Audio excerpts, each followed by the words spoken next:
अस्सलाम वालेकुम students, welcome to campus dot B K. Students, हम बात करें ई कैट मैथमेटिक्स की और आज हमारा लेक्चर 6 है और हम यहाँ पे 6 चैप्टर पे आज डिस्कशन करेंगे। 6 चैप्टर को ओवरऑल कंप्लीट करेंगे। इसके हमारे पास 4 पोर्शंस हैं। पहले सीक्वेंस और सीरीज़ है, फिर अर्थमेटिक प्रोग्रेशन, ज्योमेट्रिक प्रोग्रेशन और हार्मोनिक प्रोग्रेशन। इन चारों को स्टूडेंट्स हम लेके चलेंगे। जर्नलाइज चीज़ें होंगी, फ्रीक्वेंटली मैं बता के फिर नेक्स्ट मूव करता चलूँगा। तो स्टूडेंट्स, तो जल्दी से क्लास में आप ज्वाइन हो जाए ताकि हम अपनी क्लास को स्टार्ट करें। पहले हम सीक्वेंस से शुरू करेंगे, सीक्वेंस की डेफिनेशन को डिफाइन करेंगे, फिर थोड़ी सी उसके ऊपर जो कंडीशंस है वो देखेंगे, फिर हम इसके हवाले से एमसीक्यूज़ भी देखेंगे। और मैं आपको बता चलूँ बेटा, जो आप मुझे रोज़ाना ट्रिक कहते हैं सर ट्रिक बताएं, तो बेटा मैं ट्रिक की जगह नोट लिख रहा होता हूँ। बेसिकली वो ट्रिक ही होती हैं। ओके, आप कोई ट्रिक कह लें या उसको नोट कह लें, बात एक ही है। वो सोल्यूशन आपको बताता है कि आप शॉर्ट कैसे सोल्यूशन फाइंड करोगे चीज़ों का। ओके, तो स्टूडेंट स्टार्ट करेंगे हम सीक्वेंस से। सीक्वेंस की डेफिनेशन है आपके पास, a sequence is a function whose domain is the subset of positive integer and range is the subset of real और कॉम्प्लेक्स नंबर। सीक्वेंस बेटा आपके पास एक फंक्शन है जो आपके पास नेचुरल टू आपके पास है रियल नंबर या फिर कॉम्प्लेक्स नंबर। ओके, ये आपके पास एक फंक्शन है whose domain is the subset of positive integer. Positive integer का मतलब होता है जी नेचुरल नंबर। ओके, ये मैप होते हैं आपके पास कहाँ से? Range is the subset of real और कॉम्प्लेक्स नंबर। ओके, यहाँ से बेटा ये बात हमने डिफाइन कर ली। जो सीक्वेंस है वो बेसिकली एक फंक्शन ही होता है जिसकी डोमेन आपके पास नेचुरल नंबर होती है और रेंज आपके पास क्या होती है बेटा, इसकी रियल नंबर या फिर कॉम्प्लेक्स नंबर होती है। नीचे मैंने एग्जांपल्स लिखी हैं। पहले एग्जांपल में मैंने सीक्वेंस लिखी है 1 -1 3 -3 5 -3। सेकंड आपके पास एग्जांपल है 2 8 14। थर्ड एग्जांपल है 3 9 27। अब मैं आपको बताऊंगा कि ये फंक्शन किस तरह है। अगर आप सेकंड वाली सीक्वेंस को देखो तो आपके पास 2 8 14 है। ये इसका कुछ फंक्शन आपके पास बनता है f of n is equals to 6n - 4। अगर आप यहाँ से पॉजिटिव इंटीजर्स को पुट करो, पॉजिटिव इंटीजर को आप पुट करोगे तो आपके पास क्या है, 1 पुट करोगे तो आपके पास आता है 6 1 6 6 -4 आपके पास 2 आ जाएगा। 2 पुट करोगे 6 2 12 12 -4 आपके पास 8 आएगा। 3 पुट करोगे आपके पास आएगा 18 18 -4 आपके पास क्या आएगा, 14 आएगा। तो ये बेसिकली आपके पास एक फंक्शन है जो रन हो रहा है। आप ये वाली वैल्यूज पुट कर रहे हो 1 2 3 इसके अंदर, तो आपके पास ये आंसर आ रहे हैं 2 8 एंड 14। इसका मतलब ये हुआ कि ये 1 2 3 4 जो आपके पास है ये आपके पास क्या है, डोमेन ऑफ अ फंक्शन है। इसको आप इधर पुट कर तो आपके पास रेंज ऑफ अ फंक्शंस आ रही हैं। इस तरह 3 9 27 इसको भी आप लिख सकते हो f ऑफ n 3 की power n, n is equal to 1 2 3 and 4। ये भी आपके पास एक फंक्शन है जो 3 की पावर n में लिखेंगे। 1 पुट करेंगे 3 आएगा, 2 पुट करेंगे 9 आएगा, 3 पुट करेंगे 27 आएगा, 4 पुट करेंगे तो सोन आपके पास 81 आएगी। ये भी आपके पास क्या होगी, एक फंक्शन होगी। आगे बेटा नोट है आपके पास, A sequence is a collection of numbers arranged in particular order। Sequence आपके पास एक क्या होती है, कलेक्शन होती है जिसको हम पर्टिकुलर ऑर्डर्स में इसको लिख देते हैं। पहले बात की हमने फंक्शन की, अब हमने कह दिया कलेक्शन है जिसको हम पर्टिकुलरली मैनर्स में लिख सकते हैं। तो स्टूडेंट्स, हम सीक्वेंस को जनरलाइज फॉर्म में भी लिख सकते हैं। ये नीचे जो मैंने बताया है जनरलाइज फॉर्म में लिखने का तरीका बताया है। अगर आपके पास सीक्वेंस है 1 1/2 1/3 1/4 सोन, चलते चलते आपकी लास्ट टर्म जो एन टर्म होगी वो 1/n होगी, क्योंकि नीचे क्या आ रहा है आपके पास, पहले 1 था फिर 2 3 4, एक एक नंबर इंक्रीज कर रहा है तो सोन n तक जाएगा। तो हम इसको लिख सकते हैं return as an is equals to 1/, हम इसको n टर्म की फॉर्म में लिख सकते हैं। अगर आप यहाँ पे n की वैल्यू 1 2 3 पुट करोगे, n element of natural number, जब आप 1 पुट करोगे तो आपके पास फर्स्ट टर्म आ जाएगी, 2 पुट करोगे आपके पास सेकंड टर्म आएगी, 3 पुट करोगे आपके पास थर्ड टर्म आएगी, 4 पुट करोगे आपके पास 4 टर्म आ जाएगी। इसी तरह ही आपके पास नीचे वाली सीक्वेंस है 1 -1 1 -1 1 -1। इसकी जो जनरलाइज टर्म बनती है -1 की पावर n + 1, तो आपके पास an क्या होगा, -1 n + 1। तो इसके बारे में जो जनरलाइज टर्म के बारे में कुछ नोट है, कुछ इंपॉर्टेंट बातें हैं जो आपकी एमसीक्यूज़ में आपको हेल्प करेंगी। There is no unique repetition of general term of a sequence. जो हम जनरल टर्म बना रहे हैं, जैसे मैंने यहाँ पे an is equal to 1/n बनाया है, ज़रूरी नहीं है कि यूनिक हो। ये एक से ज्यादा भी आपके पास इस तरह की जनरल टर्म्स बन सकती हैं। दूसरी बात, it is not always possible to determine the general term of a sequence. ये भी जरूरी नहीं कि हम हर दफा एक सीक्वेंस की जनरल टर्म डिटरमाइन कर ले। जैसे यहाँ पे एग्जांपल नंबर 1 जो मैंने लिखी है, इसकी जनरल टर्म हम डिटरमाइन नहीं कर सकते। मे भी कर भी सके, मगर पॉसिबल इतनी आसानी से हम इसको डिटरमाइन नहीं कर पाते, और जरूरी भी नहीं कि हर टर्म की जनरल टर्म एग्जिस्ट करे। नेक्स्ट बेटा, every sequence is not a progression. ये बात बहुत समझने वाली है, जरूरी है। पॉइंट 3 बहुत इंपॉर्टेंट है एमसीक्यूज के हवाले से भी, क्योंकि आपकी फर्स्ट ईयर में बुक लिखा हुआ है। फर्स्ट ईयर की बुक में क्या है कि एक सीक्वेंस आपके पास प्रोग्रेशन ही होती है, मगर ये बेटा बात रॉन्ग है। हर सीक्वेंस प्रोग्रेशन नहीं होती है, हर प्रोग्रेशन आपके पास सीक्वेंस होती है। प्रोग्रेशन में क्या होता है, एक खास नंबर ऐड हो रहा होता है या मल्टीप्लाई हो रहा होता है, कॉमन डिफरेंस सेम होता है दो टर्म्स के दरमियान, या कॉमन रेशो सेम होती है। मगर यहां पे देखेंगे आपके पास सीक्वेंस है मगर प्रोग्रेशन नहीं बनेगी। इसके अंदर क्या हो रहा है, आप हर नंबर को 2 से मल्टीप्लाई कर रहे हो, 1 इंटू 2 आपके पास आ रहा है 2, 1 ऐड कर रहे हो 3, 3 इंटू 2 आपके पास क्या होगा जी 6, 1 ऐड करो 7, 7 इंटू 2 14, 1 ऐड करो आपके पास 15, 15 प्लस 1, अब 15 इंटू 2 आपके पास 30, 30 प्लस 1 31। मगर आप ये आपके पास कलेक्शन बन रही है, पर्टिकुलर मैनर से बन रही, मगर दो टर्म्स के दरमियान आपके पास कॉमन डिफरेंस या कॉमन मल्टीपल बिल्कुल सेम नहीं आ रहा। तो इसलिए ये सीक्वेंस आपके पास सीक्वेंस है, प्रोग्रेशन नहीं है। हर सीक्वेंस प्रोग्रेशन नहीं होती है, बट प्रोग्रेशन आपके पास क्या होती है, सीक्वेंस होती है। देन बेटा फाइनाइट सीक्वेंस क्या होती है, इसकी आपके पास एंड वाली टर्म्स हो, स्टार्टिंग टर्म भी हो और एंड वाली टर्म भी हो, फाइनाइट सीक्वेंस। इनफाइनाइट सीक्वेंस इसमें आपके पास एंडिंग पॉइंट ना मिले, लास्ट टर्म ना मिले, वो इनफाइनाइट सीक्वेंस। उसके बाद बेटा एमसीक्यूज पे चलते हैं, बहुत इंपॉर्टेंट एमसीक्यूज है। इस तरह आपके पास एमसीक्यूज आ सकते हैं। आप जाना क्या सर एमसीक्यूज भी बताया करें, तो बेटा इस रिलेटेड इस तरह के एमसीक्यूज आएंगे। Let F be a function defined by F of N is equals to 2n। एक आपके पास फंक्शन है जो कि क्या है, F of N is equals to 2n। N आपके पास क्या है, इसके अंदर वो कहता है जी 1 2 3 एंड 4। देन रेंज ऑफ, हमने इस फंक्शन की रेंज फाइंड करनी है, हमें इसकी रेंज पता है, हमने इसकी फाइंड करनी है, रेंज फाइंड करनी है। तो हम पुट करेंगे पहले 1 पुट करेंगे तो आपके पास आएगा 2 into 1 is equal to 2, 2 put करेंगे तो आपके पास आएगा 2 into 2 is equal to 4, 3 put करेंगे तो आपके पास आएगा बेटा 6, 4 पुट करेंगे तो आपके पास आ जाएगा 8। तो रेंज आपके पास आ रही है 2 4 6 8। यहाँ पे एमसीक्यूज आपके पास कौन सी होगी, बीटा ऑप्शन आपके पास राइट ऑप्शन आ जाएगी, 2 4 एंड 6 8। ओके, ये आपके पास बेटा क्या आ गई, बीटा ऑप्शन राइट ऑप्शन आ गई। नेक्स्ट बेटा सीरीज क्या होती है, अगर आप सीक्वेंस की टर्म्स के अंदर प्लस लगा दें तो आपके पास सीरीज बन जाती है। जैसे A1 A2 A3 मैंने AN एक सीक्वेंस लिखी है, इनके अंदर आप अगर हर टर्म के दरमियान प्लस का साइन लगा दें तो आपके पास सीरीज बन जाएगी। इस सीरीज को हम प्रोग्रेशन सम की फॉर्म लिख सकते हैं, समीशन की फॉर्म के अंदर भी लिख सकते हैं। अभी मैंने कमेंट पढ़ा है, सर कहता है जी सर प्रोग्रेशन और सीक्वेंस में डिफरेंट बता दें। तो बेटा मैंने बताया प्रोग्रेशन के अंदर क्या होता है, कोई खास नंबर ऐड हो रहा होता है या कोई खास नंबर मल्टीप्लाई हो रहा होता है। हर टर्म के दरमियान कॉमन डिफरेंस सेम होता है या कॉमन रेशो सेम होती है, मगर सीक्वेंस के अंदर ऐसा नहीं होता है। वो खास मैनर्स में कोई चीज प्रोग्रेशन पर्टिकुलर मैनर्स में एक फंक्शन बन रहा होता है। तो हर सीक्वेंस प्रोग्रेशन नहीं होती, हर प्रोग्रेशन आपके पास सीक्वेंस होती है। नेक्स्ट बेटा हम चलेंगे एमसीक्यूज। सेकंड एमसीक्यू किस तरह का आपके पास आ सकता है, find the sum k is equals to 1 to 4 k square k into -2। आपने इस सीक्वेंस का सम फाइंड करना है जब k की वैल्यू 1 से 4 तक हो।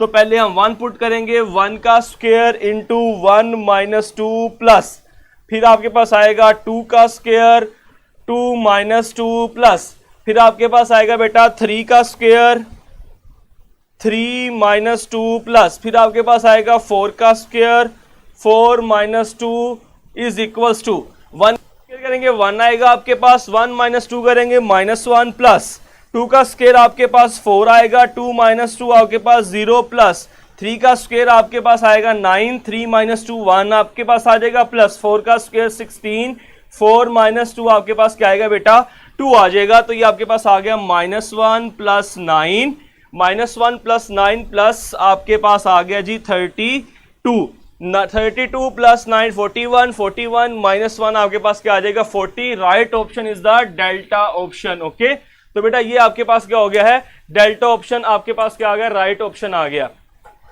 नेक्स्ट बेटा एमसीक्यूज आपके पास है फाइंड द सम ऑफ, आपके पास समीशन है find the sum k is equal to 1 to 10 constant term. ये इससे आपके पास मैक्सिमम एमसीक्यूज बन सकते हैं अगर आपके पास समीशन हो पीछे और आपके पास c कांस्टेंट टर्म हो, एक कांस्टेंट टर्म आ जाए तो बेटा k तो आपके पास यानी कि वैल्यू पुट ही नहीं होगी, टर्म्स आपके पास आएंगे c plus C plus C plus so on आपके पास c 10 टाइम्स आपके पास आएगा। जब 10 टाइम्स c को ऐड करोगे तो आपके पास क्या आ जाएगा 10c आंसर। तो राइट ऑप्शन इज द आपके पास क्या आएगा बीटा ऑप्शन। ओके, तो राइट ऑप्शन बेटा आपके पास क्या आ गई बीटा ऑप्शन आ गई। लास्ट देखेंगे सीक्वेंस के हवाले से, सीरीज के हवाले से आपके पास है 1/3 आप कहता है जी k की वैल्यू 1 to इन्फिनिटी नहीं है बेटा, यहाँ पे k की वैल्यू है कुछ, k की वैल्यू 1 to इन्फिनिटी ही है, k की वैल्यू 1 to इन्फिनिटी। आपने इनका सम फाइंड करना है। देखो इन्फिनिटी है तो एक बार मैं भी पजल हुआ, पजल नहीं आपने होना, इसको आपने ओपन कर देना है। तो 1/3 आ रहा है, पहले आपके पास क्या पुट होगा जी k 1 पुट होगा, 1 पुट करें 1/3 1 दा 3 3 -2 आपके पास आ जाएगा 1 -1/3 1 दा 3 3 + 1 4 नेक्स्ट प्लस 1/3।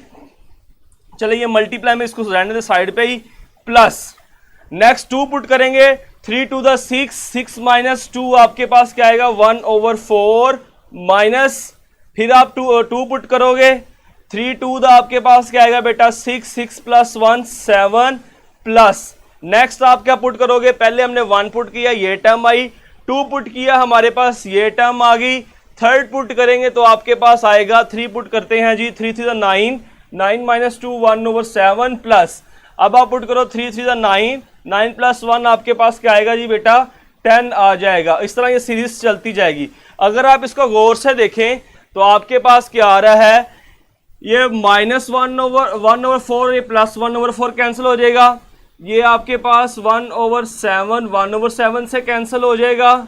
नेक्स्ट बेटा ये -1/10 आगे 1/10 है कैंसिल, ये टर्म्स आपके पास क्या होगी कैंसिल होती जाएगी। तो आपके पास बचेगा ओनली 1 को जब आप 1/3 से मल्टीप्लाई करेंगे तो अल्फा ऑप्शन आपके पास क्या होगी इसकी राइट ऑप्शन आएगी। क्लियर?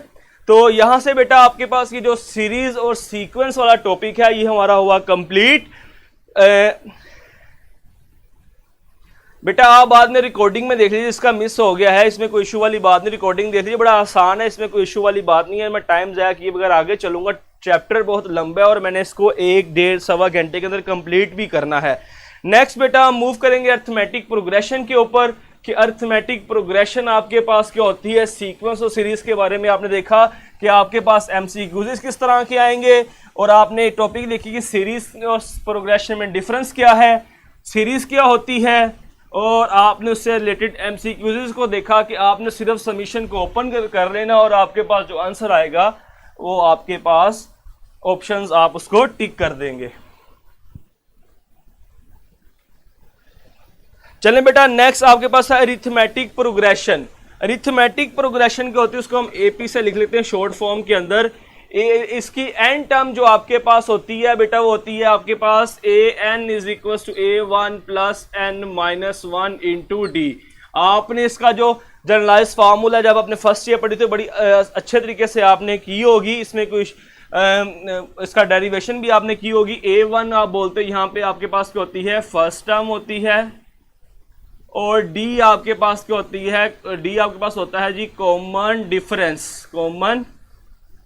डिफरेंस, मतलब आपके पास होता है जी अगली टर्म माइनस पिछली टर्म। ओके, आपके पास फॉर एग्जांपल एक सीक्वेंस है 2 4 6 8 so on, इसकी फर्स्ट टर्म आपके पास क्या होगी जी बेटा a1 = 2 होगा। d इसके अंदर क्या होगा, आपने अगली टर्म माइनस पिछली टर्म करना होता है, 4 - 2 = 2, 6 - 4 2, 8 - 6 आपके पास क्या होता है जी बेटा टू ही आता है। आपने कंजक्टिव टू टर्म्स का डिफरेंस लेना होता है, अगली टर्म माइनस पिछली टर्म, तो आपके पास कॉमन डिफरेंस आ जाता है। ओके, उसके बाद बेटा ये आपके पास अरिथमेटिक प्रोग्रेशन के अंदर एन टर्म होगी, डी क्या होता है, और आपके पास की जो जर्नल सीक्वेंस होती है कैसे बनती है आपके पास A1 plus D, A1 plus 2D, A1 plus 3D, so on A1 plus n-1 into D. ये आपके पास इसकी जर्नल सीक्वेंस होती है। अब पहले टर्म A1 में D ऐड करेंगे तो आपके पास आ जाएगी सेकंड टर्म, इसके अंदर फिर D ऐड करेंगे तो आपके पास थर्ड टर्म में फिर D ऐड करेंगे तो आपके पास फोर्थ टर्म। इस तरह ये सीक्वेंस आपके पास प्रोसीड होती जाएगी। बेटा अगर आपके कोई एक आधा एमसीक्यूज रह गया है तो उसमें आप कमेंट्स में बातें करने की बजाय नेक्स्ट सीख लें, ये भी आपका इसी तरह रह जाएगा और फिर आप मुझे कहेंगे सर रिपीट कर दें। तो काइंडली लेक्चर पे फोकस करें, कमेंट्स में तवज्जो ना दे। अगर कुछ चीज समझ नहीं आती डायरेक्ट लिखे सर ये मुझे समझ नहीं आई, ये ना कि सर रिपीट कर दे। रिपीट करने वाला कमेंट बिल्कुल अच्छा नहीं है। रिपीट करने का मतलब होता है सारा लेक्चर रिपीट कर दूं। जहां समझ नहीं आती वो कमेंट लिखे, वो मैं आपको बता दूंगा। जो चीज रह गई उसको छोड़ें और आगे मूव करें। तो ये बेटा ये आपके पास होगी arithmetic progression.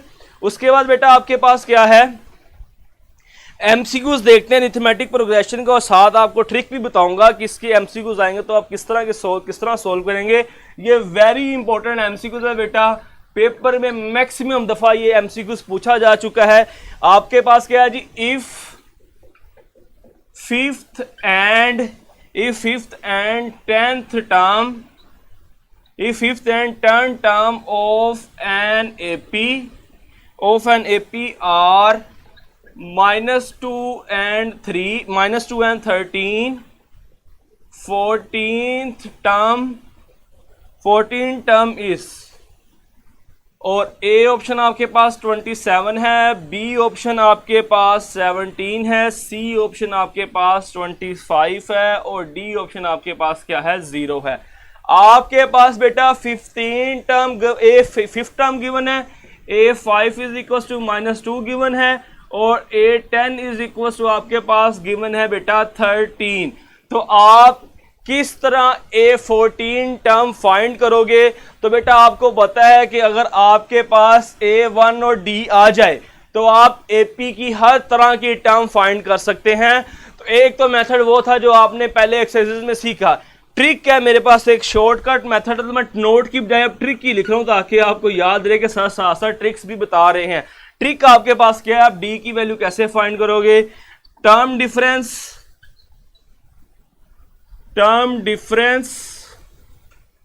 Divided by number difference.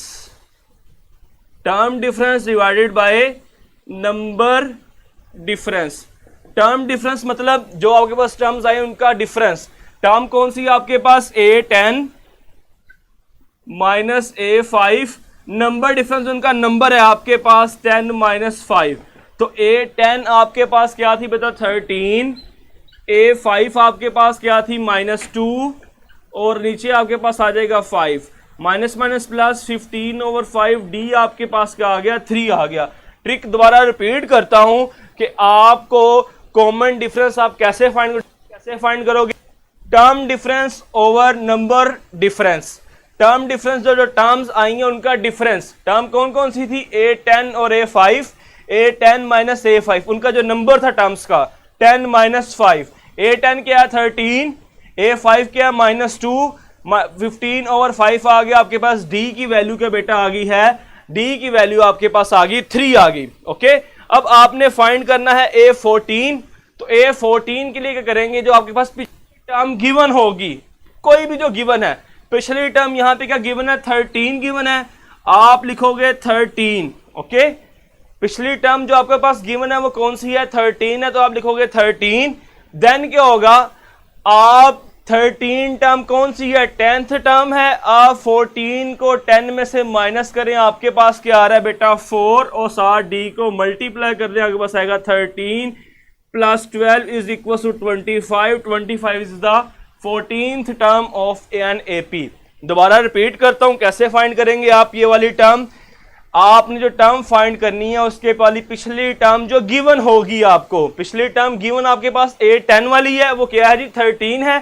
13 plus difference जो फाइंड करना है जो पिछली टर्म है 14 टर्म और 10 माइनस का डिफरेंस करेंगे आपके पास आएगा 4। 4 को आप मल्टीप्लाई कर दोगे डी के साथ तो आपके पास टर्म आ जाएगी जो कि आपके पास क्या आई है 25। ओके, आपके कहने पे बेटा मैंने 2 बार रिपीट किया, मैंने कहा सर कम से कम एक जो एमसीक्यू 2 बार रिपीट किया करे, तो मैंने आज एमसीक्यू 2 बार ही रिपीट किया। होपफुली आपको ये समझ आ गई होगी, ट्रिक भी आपको समझ आई होगी कि आप डी कैसे फाइंड करोगे, बाद में आप सीक्वेंस कैसे फाइंड करोगे। अगर किसी बच्चों को ये मुश्किल लगता है तो डी आपके पास आ गया है, आप A5 का आपके पास होता है A1 plus 4D is equal to -2। A1 plus 4D की वैल्यू यहां पुट करेंगे -2, A1 is equal to 12 is equal to -2, तो आपके पास आ जाएगा जी बेटा A1 इज इक्वल टू -2 और 12 को आप सिंप्लीफाई करें A1 की वैल्यू आ जाएगी, A1 भी आ गया, D भी आ गया और A14 का फार्मूला आपका था वहां पुट करके आप आंसर फाइंड कर लेंगे। नेक्स्ट मूव करूंगा बेटा अरिथमेटिक मीन के ऊपर। अरिथमेटिक मीन क्या होता है आपके पास, अरिथमेटिक मीन आपके पास दो नंबर्स के दरमियान आप फाइंड करते हो, सेंटर वाली वैल्यू A एंड B के दरमियान आप बताते हो A plus B divided by 2 is equal to arithmetic mean. Okay, आपके पास कुछ सीक्वेंस है, फॉर एग्जांपल 2 4 6 है। अरिथमेटिक मीन क्या होता है, कहता है जी अगर आप इन दो टर्म्स को ऐड करो 2 पर डिवाइड करो आपके पास सेंटर वाली टर्म आ जाएगी। चेक कर लें 2 + 6 / 2 is equal to 4। Arithmetic mean क्या कहता है जी आप एक्सट्रीम वैल्यूज को ऐड करो 2 पे डिवाइड करो आपके पास सेंटर वाली वैल्यू आ जाएगी, ये आपके पास क्या है अरिथमेटिक मीन है। ओके, तो ये आपके पास अरिथमेटिक मीन हो गया बेटा। अरिथमेटिक मीन्स मिल के आपके पास एक अरिथमेटिक सीरीज ही बनाते हैं। फॉर एग्जांपल आपके पास A1 A2 A3 A4 सो आपके पास AN अरिथमेटिक मीन है A और B के दरमियान, तो ये आपके पास एक अरिथमेटिक सीरीज या अरिथमेटिक प्रोग्रेशन ही बनेगी। अरिथमेटिक मीन क्या करते हैं, मिलके एक अरिथमेटिक प्रोग्रेशन ही बनाते हैं। उसके बाद बेटा इससे रिलेटेड कुछ बातें हैं जो मैं नोट की शक्ल में लिख रहा हूं, मगर ये ट्रिक्स है। ओके, ये सारे के सारे क्या हैं, ट्रिक्स हैं। नोट इसे लिखता हूं कि आपके पास जो वर्बली जो चीजें होती है वो भी सारी इसके अंदर ही आ जाती हैं। चलिए बेटा देखते हैं नोट के अंदर। पहली बात है आपके पास इंफॉर्मेशन एमसीक्यूज है, नंबर ऑफ टर्म्स आपके पास बन जाती हैं जी n+2। आपके पास क्या होता है जी, एक तो एंड अरिथमेटिक सीरीज के अंदर एक तो ये आपके पास A1 A2 A3 A4 आपके पास n टर्म्स ये आ गई और 2 टर्म्स ये, तो नंबर ऑफ टर्म्स क्या बन जाती हैं आपके पास n+2 बन जाती हैं जब आप अरिथमेटिक मीन्स एक सीक्वेंस बनाते हो। ओके, तो आपके पास कितनी टर्म्स बन जाती हैं, n+2 बन जाती हैं।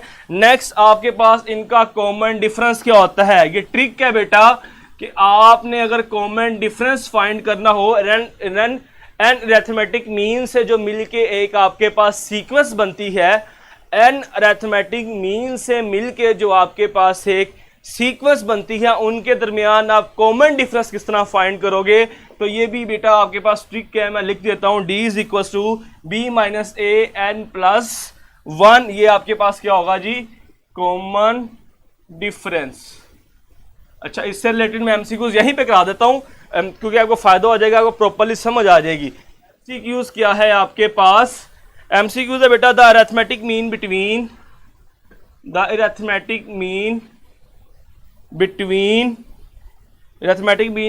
2 and 9 are ए ऑप्शन में आपके पास है 3, 5, 8, बी ऑप्शन में आपके पास है 3, 6, 8, सी ऑप्शन में आपके पास है 15/4, 11/2 और 29/4 और डी ऑप्शन आपके पास है 4/15, 2/11, 4/20।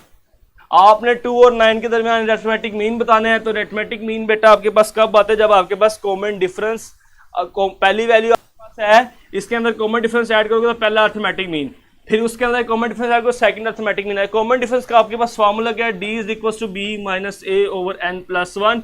B यहाँ पे आपके पास क्या है 9, A आपके पास क्या है यहाँ पे 2 है और n कितना है आपके पास, आपने कितने अर्थमेटिक मीन फाइंड करने हैं बेटा, द अर्थमेटिक बिटवीन 2 एंड 9 आर, आपके पास n कितना 3 अर्थमेटिक मीन आपने बताना है। यहाँ पे देखें 1 2 3 1 2 3 1 2 3 आ रहा है, तो 3 अर्थमेटिक मीन है, n आपके पास 3 हो जाएगा, 3 + 1 आपके पास क्या आ जाएगा 4 और 9 - 2 आपके पास 7 और 4, कॉमन डिफरेंस आपके पास 7 और 4 आ गया। a1 आपके पास क्या होगा जी, a1 क्या है 2 + 7/4, उसके बाद आपके पास जो a2 होगा वो क्या होगा 2 × 2 7/4, a3 आपके पास होगा 2 × 2 3 7/4। इनको आप सिंप्लीफाई कर लेंगे तो आपके पास जो राइट ऑप्शन आएगी बेटा वो चार्ली ऑप्शन आएगी। ओके, होपफुली मेरे ख्याल से आपको समझ आ गया होगा कि कॉमन डिफरेंस के साथ आप अर्थमेटिक मीन्स कैसे फाइंड कर लेंगे। हर टर्म में आप ऐड करते जाएंगे, आपके पास नेक्स्ट टर्म्स आती जाएंगी। तो ये बेटा आपके पास हो गया जी कॉमन डिफरेंस के साथ। नेक्स्ट जो ट्रिक है बहुत इंपॉर्टेंट है, उसको जरा गौर से सुनिएगा, बहुत इंपॉर्टेंट ट्रिक बताने जा रहा हूं आपको। पॉइंट नंबर 3 था हमारा, पॉइंट नंबर 3 के अंदर है जी an आपके पास a + n b - a/n + 1, ये फार्मूला है आपके पास अगर आपने n अरिथमेटिक मीन्स फाइंड करने हो, उनका सम फाइंड करना हो 2 टर्म्स के दरमियान। तीसरा आपके पास फोर्थ फार्मूला आपके पास है जी am = a + m b - a/n + 1, आपके पास m < 4। आपने अगर n टर्म के पीछे कोई टर्म फाइंड करनी हो, उस टर्म को फाइंड करने का फार्मूला आपके पास ये है। ज़ुहैब बेटा आप a2 और a3 को ऐड करके भी फाइंड कर सकते हैं, इसमें कोई इशू वाली बात नहीं है। आप ऐड करेंगे तब भी आपके पास वही आंसर ही आएगा जो मैंने यहाँ पे लिखा है। आपका करने का मेथड और हो सकता है, मेरा मेथड और आपको, और आंसर आपके पास वही आएगा। अच्छा नेक्स्ट देखें बेटा, आपके पास पॉइंट नंबर 5 क्या है, a1 + a2 + so on + an = n × a + b/2। अच्छा इन पॉइंट से रिलेटेड एमसीक्यूज देखते हैं। पहला एमसीक्यूज आपके पास है जी insert 5 arithmetic mean, insert 5 arithmetic mean between 5 and 8 and their sum।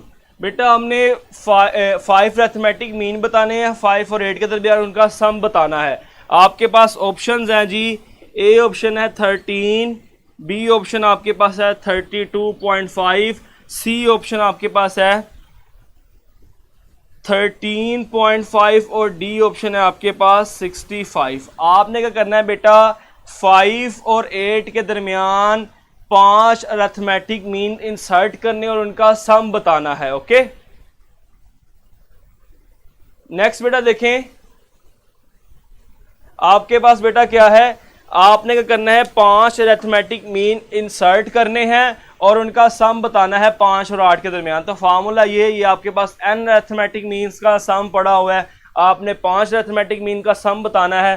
तो आपके पास क्या आएगा बेटा, 5 × a आपके पास क्या है 5, b आपके पास क्या है 8 / 2, सिंप्लीफाई कर लें इसको, आपके पास आएगा 5 × 13/2। नेक्स्ट आपके पास आएगा, इसको आप अगर सिंप्लीफाई करेंगे तो आपके पास बेटा आंसर जो बनेगा आपके पास आ जाएगा जी 32.5। ऑप्शन आपके पास क्या आ जाएगी, बीटा ऑप्शन आपके पास आ जाएगी। अगर आपने 5 और 8 के दरमियान 5 अरिथमेटिक मीन को इंसर्ट करके उनका सम बताना हो तो जस्ट ट्रिक आपके पास क्या, n × a + b/2। ये आपके पास नंबर ऑफ अरिथमेटिक मीन्स होंगे, a आपके पास जिनके पहली टर्म और b आपके पास लास्ट वाली टर्म जिसके दरमियान आपने अरिथमेटिक मीन बताना है, और 2 पे आप क्या करेंगे, डिवाइड करेंगे। फोर्थ पॉइंट के लिए बेटा मैं एक एमसीक्यूज लिख रहा हूँ, फोर्थ पॉइंट आपको क्लियर हो जाएगा। जो बच्चे फोर्थ पॉइंट का कह रहे हैं उससे रिलेटेड एक एमसीक्यूज लिख रहा हूँ, आपको क्लियर हो जाएगा। 5 पॉइंट के लिए बेटा ये एमसीक्यू लिखा, आपको क्लियर हो गया कि आपने अगर 5 अरिथमेटिक मीन बताने हो किसी दो नंबर के दरमियान उनको उनका सम, तो आपके पास जस्ट ये फार्मूला होगा, आप इसको यूज कर लेंगे। 4 के रिलेटेड मैं एक एमसीक्यू करवाता हूँ, आपको समझ आ जाएगी। तो एमसीक्यूज आपके पास क्या है, if there are 5 arithmetic mean between 5 and 8, then third is A option आपके पास 16, बी ऑप्शन आपके पास 11, सी ऑप्शन आपके पास 13/2, डी ऑप्शन आपके पास 11/2। कहता है जी if there are 5 arithmetic mean between 5 and 8 then third is. अगर 5 अरिथमेटिक मीन है 5 और 8 के दरमियान, मुझे थर्ड अरिथमेटिक मीन बताओ, थर्ड क्या आपके पास होगा। तो थर्ड के लिए बेटा क्या करेंगे, आपके पास ये फार्मूला होगा, आपने m इज इक्वल टू आपके पास 3 होगा, n इज इक्वल टू आपके पास क्या होगा 5 होगा। m इज इक्वल टू आपके पास 3 होगा, n इज इक्वल टू क्या होगा आपके पास 5। वैल्यूज को पुट करें, आपके पास आएगा a3 is equal to a आपके पास क्या है 5 प्लस m आपके पास क्या है 3, b आपके पास है 8 माइनस 5a है ओवर n प्लस 1। n आपके पास कितना है जी, कितने अरिथमेटिक मीन है आपके पास, 5 अरिथमेटिक मीन है। 5 प्लस 1 सोल्व कर लेंगे, इसका आपके पास आएगा 5 प्लस 3 इंटू 3 ओवर 6, ये आपके पास आएगा 3 to the 6। 5 प्लस 3/2 करेंगे तो आपके पास आएगा 2, 10 plus 3 13 over 2। Charlie option is the right option. बेटा आप मोहम्मद बेटा आप अरिथमेटिक मीन्स को काउंट करोगे, टोटल टर्म्स को काउंट नहीं करोगे। जब आप दो टर्म्स के दरमियान 5 अरिथमेटिक मीन फाइंड करोगे, टर्म्स आपके पास 7 ही बनेगी मगर अरिथमेटिक मीन आपके पास 5 होंगे। नंबर ऑफ अरिथमेटिक मीन्स आपके पास यहाँ पे n है। तो होपफुली बेटा आपको नंबर 4 और नंबर 5 दोनों समझ आ गई होंगी कि आपके पास ट्रिक नंबर ऑफ 4 क्या है, ट्रिक आपके पास 5 क्या, दोनों से रिलेटेड मैंने आपको एक एक MCQs करवा दिया ताकि आपको क्लियर हो जाए। ओके, नेक्स्ट बेटा हम चलेंगे अरिथमेटिक सीरीज के ऊपर कि अरिथमेटिक सीरीज क्या होती है। अरिथमेटिक सीरीज बेटा जस्ट क्या है, अरिथमेटिक सीक्वेंस में अगर आप सम ऐड कर देंगे तो सारी वैल्यूज को आपके पास अरिथमेटिक सीरीज बन जाएगी। फॉर एग्जांपल आपके पास a1 a2 a3 so on a1 plus n minus 1 into D आपके पास, सॉरी चलो इसको इस फॉर्म में लिखा तो इस फॉर्म में लिख लेते हैं। ये आपके पास क्या है, नंबर ऑफ टर्म्स है अरिथमेटिक सीरीज की, अरिथमेटिक सीक्वेंस की।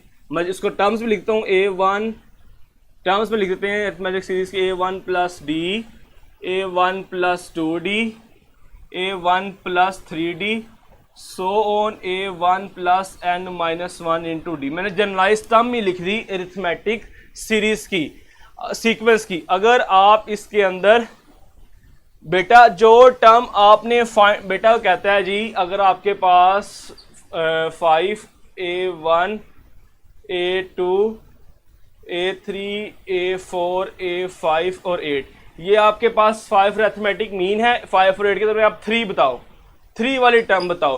तो m आपके पास बेटा 3 होगा और n आपके पास 5 होगा। ओके, अगर आपने इस n से रिलेटेड कोई भी फाइंड करना हो, अगर आपने सेकंड अरिथमेटिक मीन फाइंड करना हो तो m आपके पास 2 आ जाता।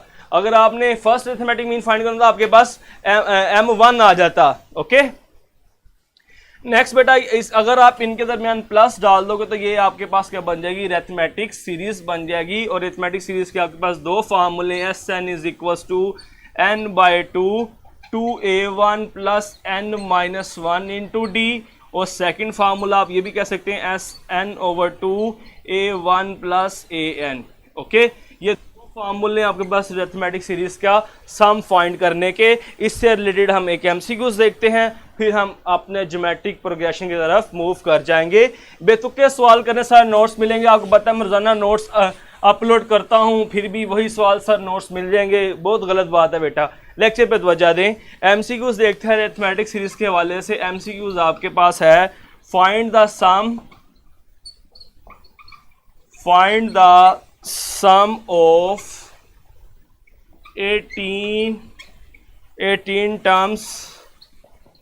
18 terms of the arithmetic sequence -8 -3 to 7 so on। हमने स्टूडेंट्स 18 टर्म का सम फाइंड करना है। जस्ट आप इसके अंदर वैल्यूज पुट करोगे, 18 is equal to n/2। n आपके पास कितनी टर्म्स है जी? 18 टर्म्स, n/2। 2a1 आपके पास -8 प्लस 18 -1 आपके पास 17 आ जाएगा। और d क्या होगा? कॉमन डिफरेंस कर ले, चेक कर ले। -8 -3 आपके पास आएगा -8 प्लस 3 -5, पुट करेंगे -5। और इसको जब आप सिंप्लीफाई करेंगे तो आपके पास बेटा आंसर आएगा, आंसर जो आपके पास बनेगा वो आपको ऑप्शन से लिखी मैंने, इसकी ऑप्शन जो आंसर आएगा 621, इसका आपके पास सम आ जाएगा। ओके बेटा, मार्कर बिल्कुल ठीक है, मार्कर तो बड़ा डार्क लिखा हुआ है, इसमें मार्कर में कोई इशू नहीं है। आप अपनी क्वालिटी को चेंज करें सेटिंग में जाके, तो आपको क्लियर वीडियो नजर आएगी। तो बेटा ये आपके पास इसका क्या आ जाएगा? सम आ जाएगा, जब आपने 18 टर्म का सम फाइंड करना होगा। ओके, तो नेक्स्ट बेटा हम चलेंगे। नेक्स्ट बेटा, अच्छा ये मैंने यहाँ पे कॉमन डिफरेंस गलत कर दिया है। अगली टर्म माइनस पिछली टर्म होगा, 3 -8 आएगा, तो ये आपके पास +5 आएगा। जब आप इसको सिंप्लीफाई करोगे तो आपके पास 621 आंसर आ जाएगा। ओके, नेक्स्ट बेटा हम करेंगे एमसीक्यू जिसका।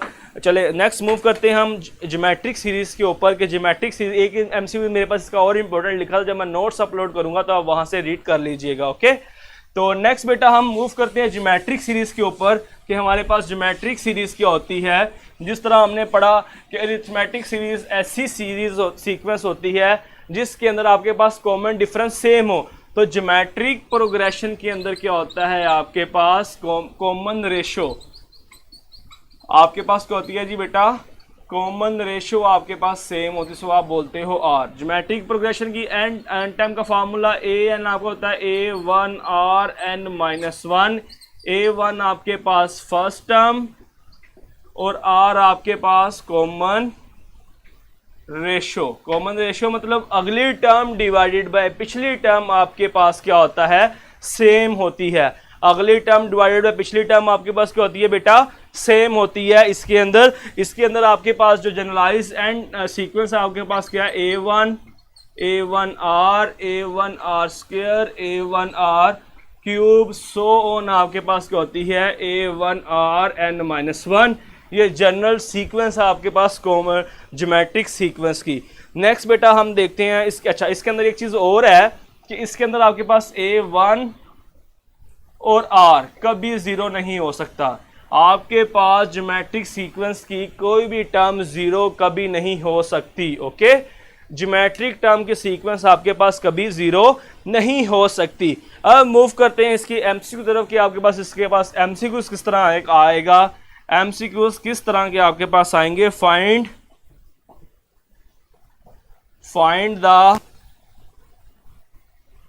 The 10th term of geometric progression having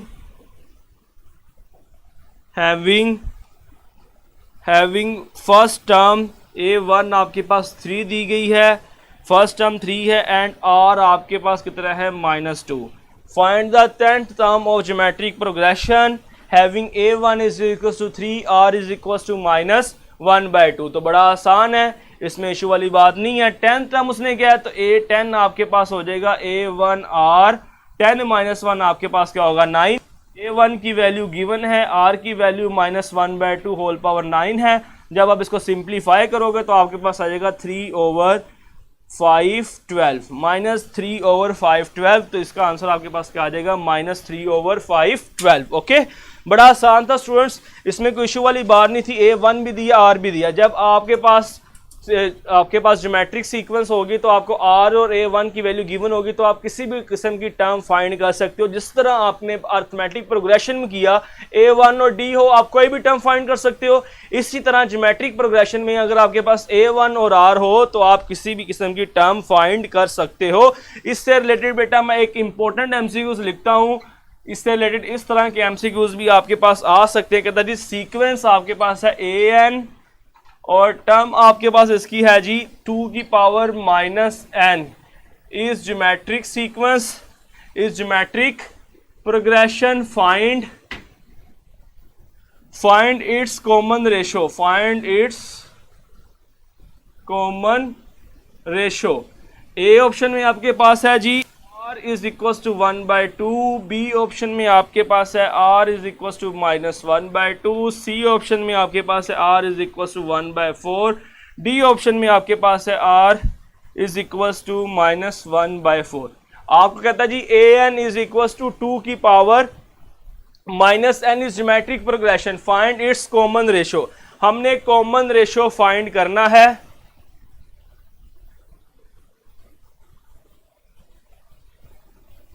चलें बेटा, आपके पास है, अगर आपने कॉमन रेशियो फाइंड करनी, ये आपके पास सीक्वेंस है, आप n आपके पास नेचुरल नंबर होते हैं हर सीक्वेंस के, आप पुट करो, ये पहले तो इसको कर लो 1/2 की पावर n, जब नीचे लेके आओगे पॉजिटिव हो जाएगी, 1 पुट करोगे 2 और 1 आएगा, 2 पुट करोगे तो आपके पास 2 और 4 आ जाएगा, और अगर आप 3 पुट करोगे 2 की पावर 8 है। कॉमन डिफरेंस लेना है तो आपके पास अगली टर्म डिवाइडेड बाय पिछली टर्म, आपके पास आंसर बचेगा 1/2। तो alpha is the right option. आपके पास इस फॉर्म के अंदर भी सीरीज पड़ी हो सकती है, मैंने आपको बताया कि शुरू के अंदर आप सीक्वेंस को जनरल टर्म के अंदर लिख सकते हो, तो आपके पास इस तरह की सीक्वेंस पड़ी हो तो आपके पास इसकी डोमेन तो नेचुरल नंबर ही होते हैं। आप 1 से शुरू करोगे, वैल्यूज पुट करोगे, टर्म्स बनाओगे, टर्म्स बनाने के बाद आपको कॉमन रेशियो चाहिए थी, अगली टर्म डिवाइडेड पिछली टर्म करोगे तो आपके पास इसका आंसर आ जाएगा। इसका राइट ऑप्शन क्या होगा आपके पास बेटा? ऑप्शन ए होगा। उसके बाद बेटा बहुत इंपॉर्टेंट एमसीक्यूज, जिस तरह आपके पास एमसीक्यूज था अरिथमेटिक प्रोग्रेशन का, इस तरह ज्योमेट्रिक प्रोग्रेशन का बहुत इंपॉर्टेंट एमसीक्यूज है, बार बार ये पेपर में पूछा जा चुका है। उसको देखते हैं क्या आपके पास कहता है जी, in geometric in GP A3 is equal to 27, A5 is equal to 243, find A6। Option आपके पास ए है जी 526, बी आपके पास है 729, सी आप 81 और डी आपके पास है जी 56। कैसे है जी बेटा? आपने क्या करना होता है, आपने कोई भी टर्म फाइंड करनी हो ज्योमेट्रिक प्रोग्रेशन की, आपको r और a1 की वैल्यू चाहिए होती है। ट्रिक आपके पास है ज्योमेट्रिक प्रोग्रेशन के अंदर r की वैल्यू फाइंड करने का।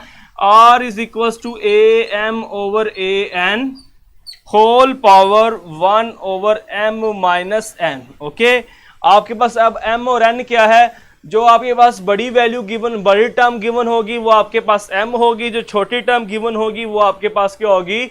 n होगी। ओके, तो यहां पे देखें आपके पास a5 बड़ी टर्म है, वो आपके पास क्या आ रही है 243, और an आपके पास क्या है 27, 1 अब आपके पास आएगा 5 माइनस 3, ये आएगा 243 ओवर 27, 1 ओवर 2। आप इसको सिंप्लीफाई करेंगे तो बेटा आपके पास आंसर आएगा इसका कुछ इज इक्वल्स टू 3। ओके, आपके पास आंसर क्या आ जाएगा? 327 को जब कैंसिलेशन करेंगे आपके पास 9 आता है, 9 की जब आप 1/2 करोगे आपके पास आंसर क्या आ जाएगा? 3 आ जाएगा। 3 आ जाएगा। ट्रिक आपके पास r की वैल्यू फाइंड करने का ज्योमेट्रिक प्रोग्रेशन के अंदर, ये मैंने आपके पास लिखा, m आपके पास बड़ी वाली टर्म, n आपके पास छोटी वाली टर्म। यहाँ पे m आपके पास नंबर ऑफ टर्म, n आपके पास number of term. Okay, next बेटा आपके पास a6 फाइंड करना है, तो ये आपके पास a5 गिवन है तो आपके पास a6 आ जाएगा। आप सिंपल 243 को मल्टीप्लाई कर देंगे 3 के साथ तो आपके पास a6 आएगा। a6 की वैल्यू कुछ आपके पास बनती है 729। आप जब 3 को मल्टीप्लाई करोगे 729 वैल्यू आ जाएगी। अगर बिलफर्ज आपके पास a5 a6 ना होता, आपको कहता जी फाइंड करो a100, तो क्या करते आप? a100 का फार्मूला आपको पता है a1 r की पावर 99, आप लिखते हैं जी a1 की वैल्यू आप फाइंड करनी पड़ती है आपको। a1 की वैल्यू आप फाइंड करते हैं सिंपली कैसे? आपके पास आता है जी a2 is equal to a1 into r की पावर 1, तो आप यहाँ फिर आप ऐसे कर लें, a3 है आपके पास, a3 इज इक्वल टू 27 है, a1 r की power 2 is equal to 27, a1 r की वैल्यू पुट करती तो जाके डिवाइड होती और आपके पास a1 की वैल्यू आ जाती। अगर आपके पास नेक्स्ट टर्म गिवन ना होती, जैसे यहाँ पे a6 था, a6 तो जस्ट मुझे 243 से 3 को मल्टीप्लाई करना पड़ा, मेरे पास a6 आ गया। अदरवाइज क्या करते आप? a1 पहले फाइंड करते, जिसका मैंने आपको बताया, फिर आप दोनों वैल्यूज को यहाँ पुट करते, आपके पास नेक्स्ट टर्म आ जाती। ओके, जिस तरह बेटा आपने अरिथमेटिक मीन पढ़ा, इसी तरह आपके पास क्या है? ज्योमेट्रिक मीन है।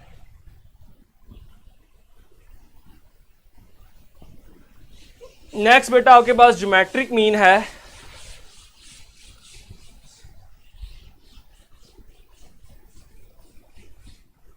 ज्योमेट्रिक मीन आपके पास है जी। ज्योमेट्रिक मीन क्या होता है आपके पास, g is equal two plus minus 100। ये आपके पास क्या होता है जी बेटा, ज्योमेट्रिक मीन होता है।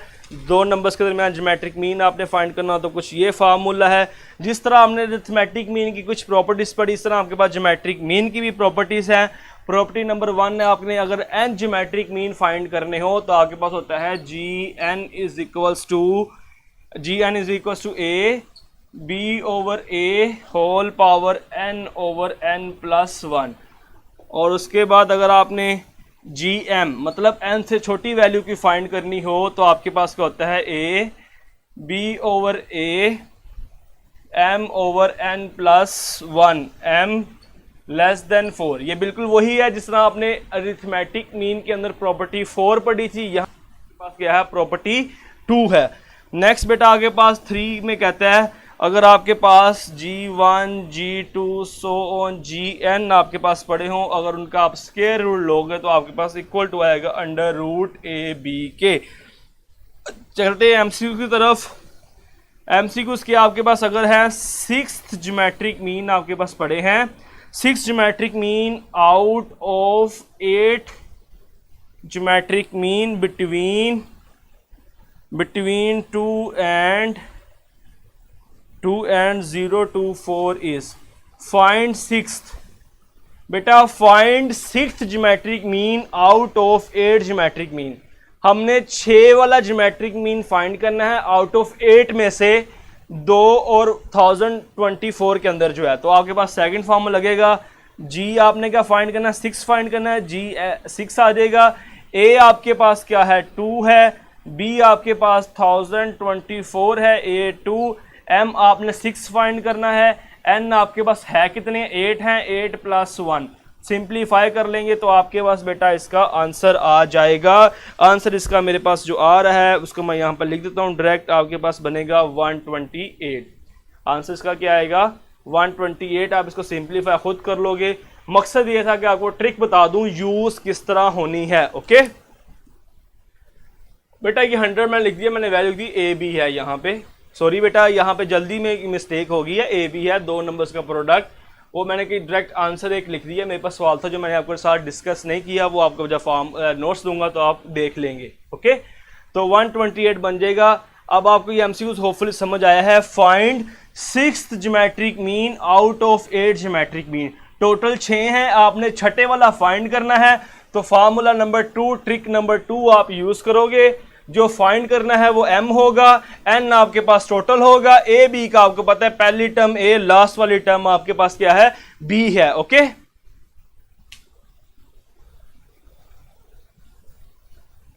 नेक्स्ट बेटा क्या आपके पास है जी इसका सम, ज्योमेट्री मीन के सम के फार्मूले आपके पास है जी। एस एन का फार्मूला आपके पास होता है a1 1 माइनस आर की power n over 1 minus R, जब r की वैल्यू आपके पास क्या होती है लेस देन 1। इस तरह एस एन का फार्मूला होता है a1 R N minus 1 over 1 minus R, जब आपके पास r की वैल्यू होती है ग्रेटर देन 1। और एक आपके पास एस इन्फिनिटी होता है a1 ओवर 1 माइनस आर, जब आपके पास r की वैल्यू होती है बेटा लेस देन 1। ये आपके पास सम के फार्मूले हैं एस एन के और एस इन्फिनिटी के। सम सीरीज बेटा उसी तरह जिस तरह आप ज्योमेट्रिक सीरीज के अंदर अगर आप प्लस डाल दोगे तो आपके पास ज्योमेट्रिक सीक्वेंस के अंदर आप प्लस डाल दोगे तो ज्योमेट्रिक सीरीज बन जाएगी आपके पास। ज्योमेट्रिक सीरीज का सम फाइंड करने के आपके पास एन टर्म के 2 फार्मूले ये, और इन्फिनिटी का फार्मूला आपके पास ये है S infinity a1 over 1 minus R. अच्छा इससे रिलेटेड जो इंपॉर्टेंट एमसीक्यूज है वो मैं आपको करवाऊंगा और फिर मैं हार्मोनिक की तरफ मूव करूंगा। हार्मोनिक प्रोग्रेशन क्या होता है, फार्मूला एमसीक्यूज आपके पास है बेटा इंटरवल ऑफ कन्वर्जेंट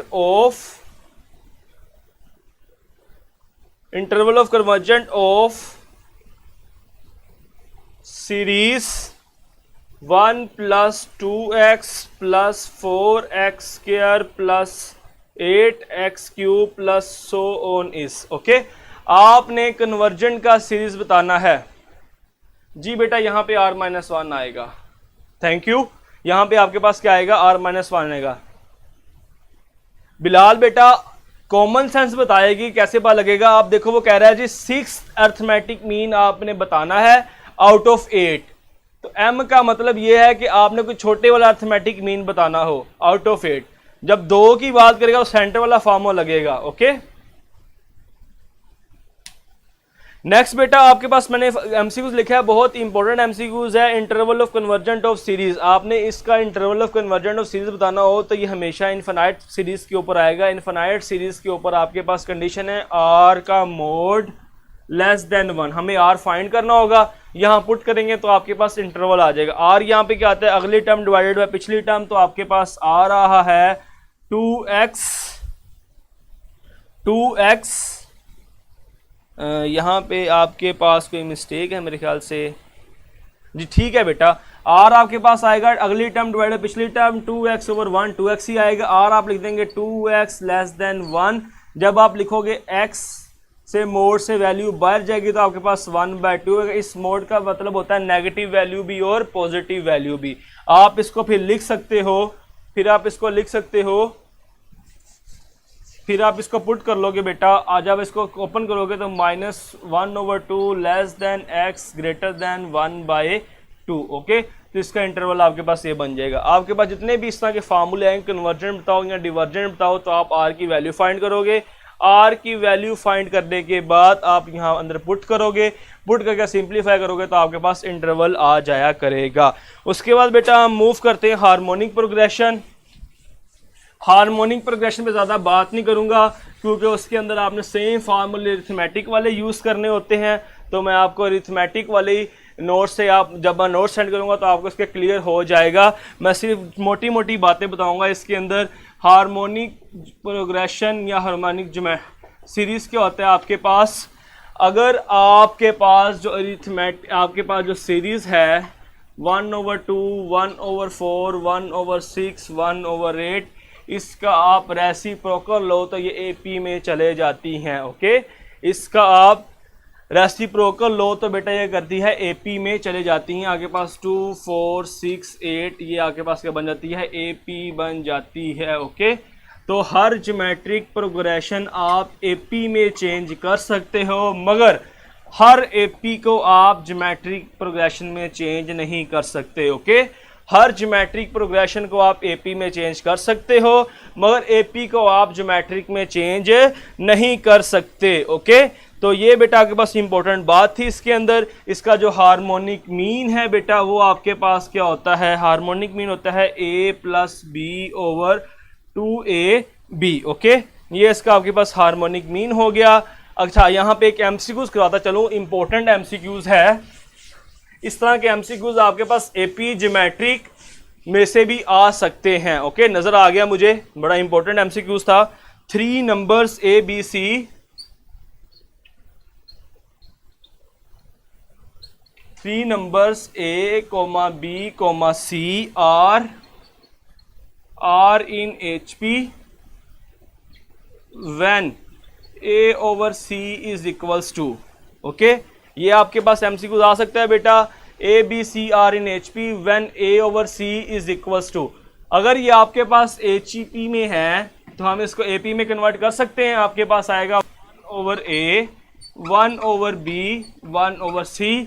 तो AP में आपको पता है कॉमन डिफरेंस सेम होता है। 1/B माइनस 1/A करोगे तो इक्वल्स टू क्या आएगा, 1/C माइनस 1/B की आएगा। ओके, तो नेक्स्ट बेटा क्या करें, आप एलसीएम ले दोनों तरफ। आपके पास आएगा यहाँ पे A minus B is equals to, आपके पास आएगा CB, B माइनस C। ये B से कैंसिल हो जाएगा और क्रॉस मल्टीप्लाई कर रहे हैं, A को उधर ले जाए, B माइनस C को इस तरफ ले आए। A minus B/B minus C is equal to आ जाएगा AC।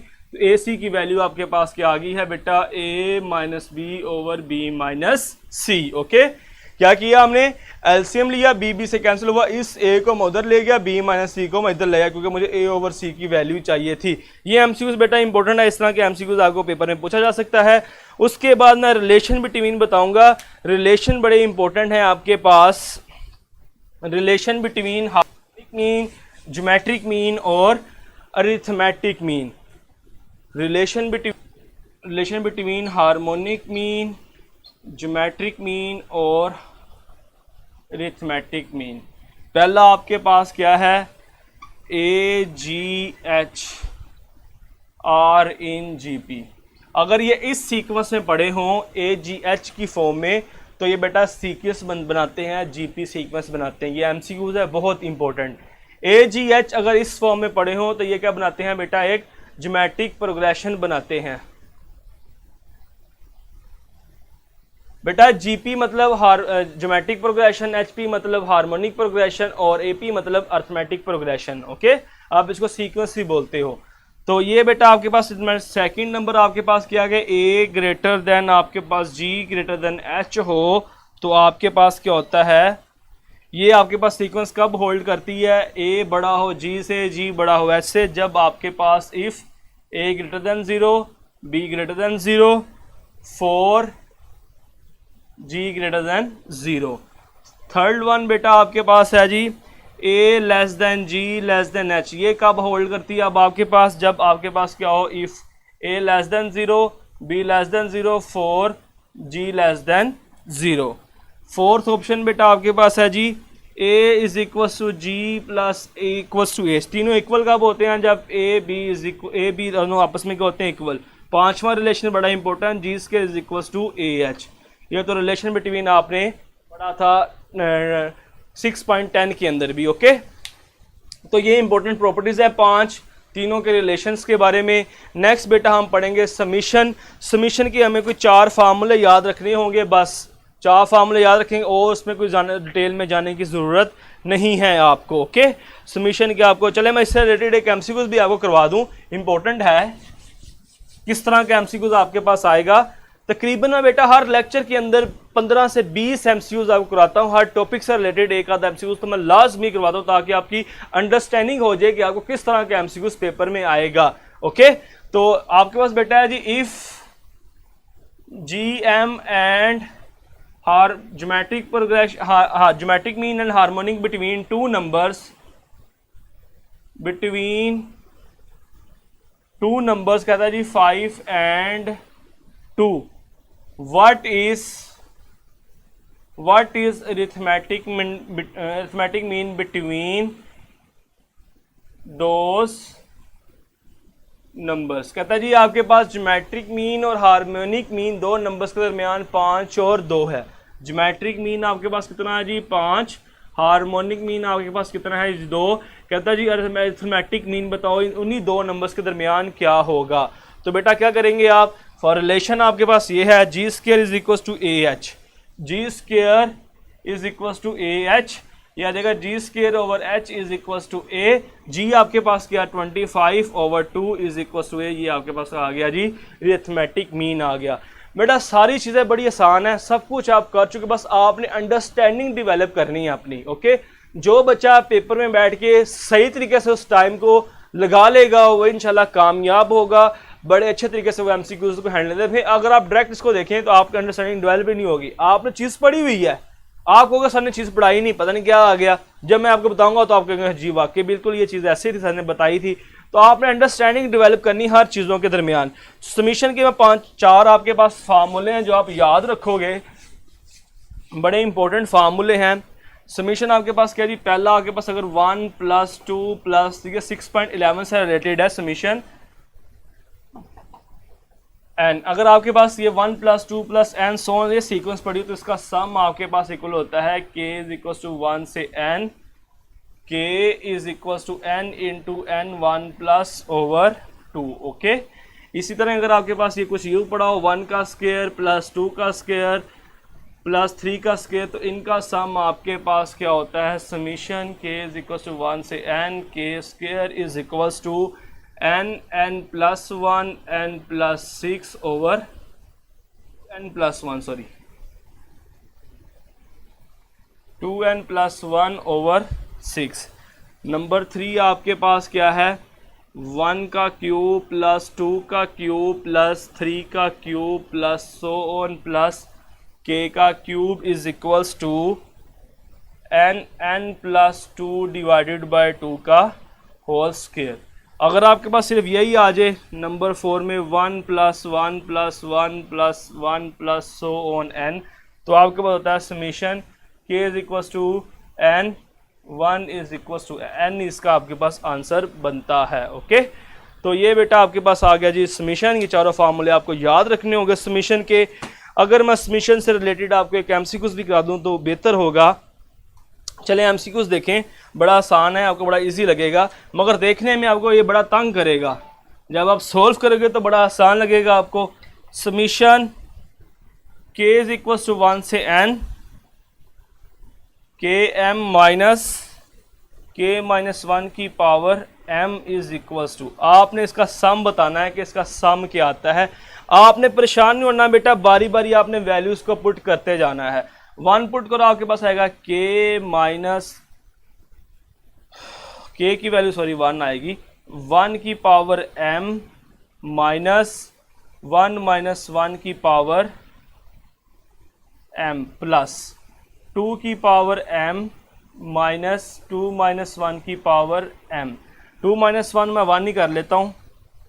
उसके बाद बेटा क्या आएगा, प्लस 3 की पावर m माइनस 3 - 1 2 की पावर m प्लस 4 की पावर m माइनस 4 - 1 3 की पावर m। इस तरह सोन चलते चलते आपके पास n पुट होगा, n की power m minus n minus 1 आपके पास क्या हो जाएगा बेटा, n-1 की पावर m। ओके, अगर आप देखें क्या होगा, क्या बेटा, ये आप देखें 1 की पावर m आ गया, 1 - 1 0 की पावर m हो गया। ये देखें 2 की पावर m प्लस में, 2 की पावर m माइनस में, 3 की पावर m प्लस में, 3 की पावर m माइनस में। इसी तरह जब 4 की पावर m आगे माइनस में, सारी वैल्यूज कैंसिल होती जाएंगी। आपके पास सिर्फ बचेगा 1 की पावर m था, ये 1 की पावर m प्लस में और ये माइनस में कैंसिल। 1 - 1 वैसे 0 हो जाएगा, 0 की पावर m 0 हो जाएगा। आपके पास सिर्फ बचेगा n की पावर m। इसका आंसर आपके पास आएगा n की पावर m। अगली टर्म पिछली टर्म से आपके पास कैंसिल होती जाएंगी।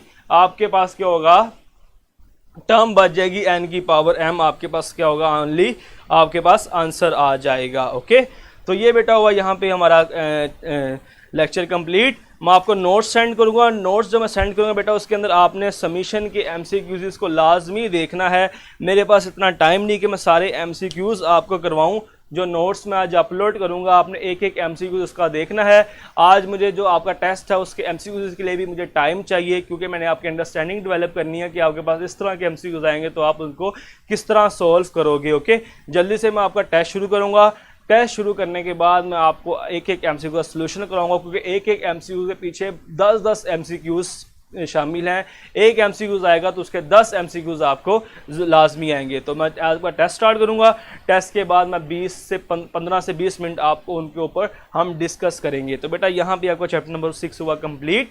तो जल्दी से आप जल्दी से अपने लेक्चर को देख लें ताकि फिर हम अपना टेस्ट स्टार्ट कर सकें। ओके,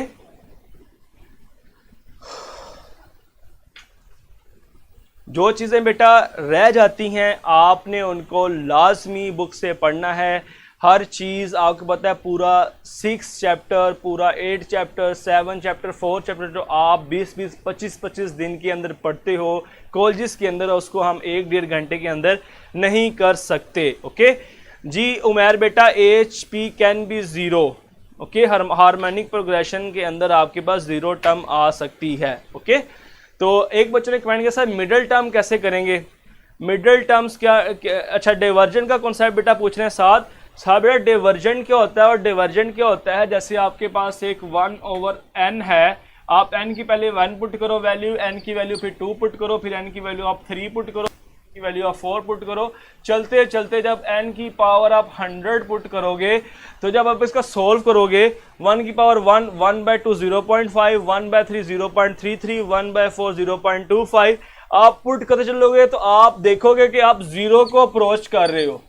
आप क्या कर रहे हो बेटा, 0 को अप्रोच कर रहे हो। जब आप किसी सीक्वेंस एक नंबर को अप्रोच करे तो वो कन्वर्ज होता है। जब कोई सीरीज किसी नंबर को अप्रोच ना करे तो वो डाइवर्ज होता है। जैसे आपके पास ये आ जाएगा n का स्क्वायर, n की वैल्यू 1 पुट करो, n की वैल्यू फिर 2 पुट करो, n की वैल्यू फिर 3 पुट करो, n की वैल्यू फिर 4 पुट करो, तो आपके पास एक बड़ा नंबर आता जा रहा है। आप किसी नंबर को अप्रोच नहीं कर रहे। ओके, आप किसी नंबर को अप्रोच नहीं, जब किसी नंबर को अप्रोच करेंगे तो कन्वर्ज, जब किसी नंबर को अप्रोच नहीं करोगे तो आपके पास क्या हो जाएगा, डाइवर्ज हो जाएगा। ओके बेटा, ये मैंने यहाँ पे n-1 लिख दिया, मगर n-1 नहीं आएगा क्योंकि मेरे पास पिछली टर्म मौजूद नहीं थी। मैं इसका सोल्यूशन में, जब आप टेस्ट में जाओगे तो मैं सोल्यूशन इसका आपको लिख देता हूँ पूरा कंप्लीट, आपको समझ आ जाएगी n-1 किस तरह कैंसिल हुआ है। ओके, चलिए बेटा टेस्ट स्टार्ट करते हैं आपका।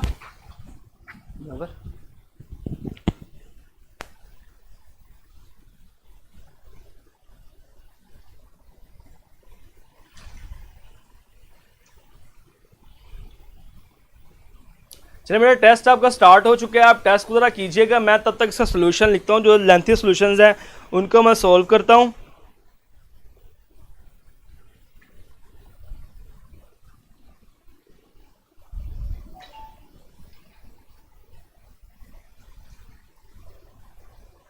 जल्दी से एमसीक्यूज को मार्क कीजिएगा बेटा। क्लियर क्यों नजर नहीं आ रहा आज?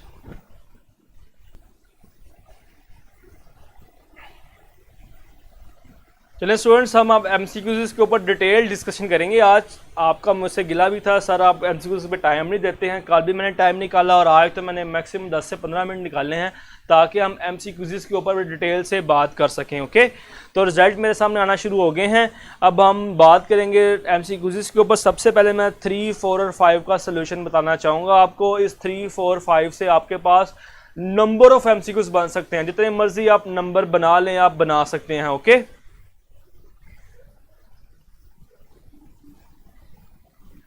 चलें बेटा जल्दी से अब आप कमेंट सेशन में अपने अपने एमसीक्यूज के बारे में बता दें ताकि हम अपना सोल्यूशन स्टार्ट करें एमसीक्यूज का, या फिर आप वेट करें, मैं सारे ही एमसीक्यूज डिस्कस कर देता हूं। ओके, चलें वहां बेटा मैंने आपका कमेंट नोट कर ली है। इंशाल्लाह आपको मैं कल से आपका जो टाइम है वो बढ़ा दूंगा, 10 मिनट कर देंगे जी बेटा। सारे एमसीक्यूज मैं डिस्कस करूंगा, अगर आप अपने कमेंट्स में तवज्जो कम देनी है, सारे के सारे एमसीक्यूज आपको समझाऊंगा।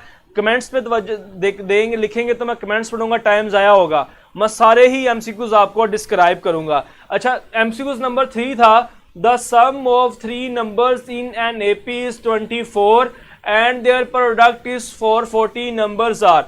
अब ये आपके पास एक फुल फ्लेज लॉन्ग क्वेश्चन है पेपर का। अगर आप बोर्ड के पैटर्न से देखें तो ये आपके पास लॉन्ग क्वेश्चन आता है, मगर यहाँ पे आपने क्या करना है, इस तरह के एमसीक्यूज को सॉल्व करते हुए उसने 2 कंडीशन दी है कि आप उन 3 नंबर्स को ऐड करो, आपके पास 24 आता है, उसका प्रोडक्ट करो 440 आता है।